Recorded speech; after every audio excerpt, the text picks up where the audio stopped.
one ndine Jack nde napanga post dzulo kuti munthu wina mayi wina wamangidwa chifukwa choti anapita kukaombera ku nyumba kwa Rihanna oyimba wa ku Barbados koma amakhala ku USA ndotchuka anthu ambiri amudziwa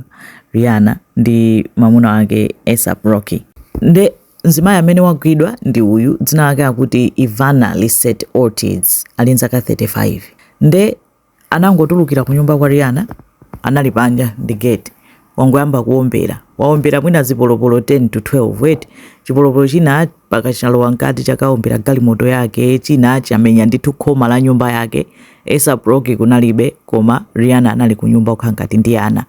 Nde anthu ena anamva kuombera plus anaona munthu akuombera anayimba foni ku polisi apolisi amutenga. Nde apolisi amene akumfufuza akupeza kuti pa social media pake amakonda kukamba za Rihanna zomuda kwambiri moti wakhala kunena kuti Rihanna afa aphedwa sanena Rihanna yekha wakhala kunena Rihanna akunenanso Kim Kardashian komanso Cardi B kusonyeza kuti amaada azimayi awawa kwambiri ndipo wakhala kunena kuti awatani awapha koma amangoyankhula pa social media palibe amene amaganiza kuti angalibedi mtima chifukwa kuoneka kuti ulo komwe amakhala yeye ndi kutali wayenda ndithu wayenda mtunda wautali wayendesa galimoto atatenga mfuti yake ndi zipolopolo zoloda kupita kumakaombera ncholinga choti amuphe Rihanna. Nde pamene amutsekera amuchita seti bail yake kuti alipire ngati afuna kutuluka pa bail $10 million zotena kuti ndi njira yongomukhazikira ku prison komweko. Ataombera anathawa kweti anakwera galimoto yake yomwe amayendesa Tesla. Nde apolisi achita follow atalandira ma calls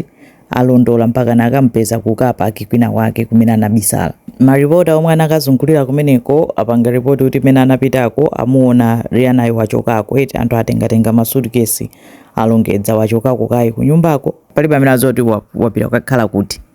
nangasi zoopsa iti munthu anthu angobwera kwamba kuombera ku nyumba kwako sunayambane ndi munthu wakhala kupanga posti zomunyoza akunena kuti ali ndi matenda akumunena kuti ndi mfiti ndi amayembekezera kuti mwina amuyankha koma sakumuyankha mwinanso sadziwanso samudziwa nkomwe ndi akuti ankaona ngati kuti adzamuyankha tsiku lina koma mwina ndi Rihanna ndi zomwe sanazione nkomwe wakhala kumutukwana ndi fatisa amatukwana zina amachita post kumunena ndi kwina kuti ngoti wangodzikumbira dzenje nanga sibasa apo attempted murder imeneyo ndi ya mzimayi ameneyo atafuna aphe Rihanna zikomo kwambiri. But the way that they wanted that girl, the way that Rihanna wants to kill me, she's the one who wants to kill me. The way that Rihanna wants to kill me shows that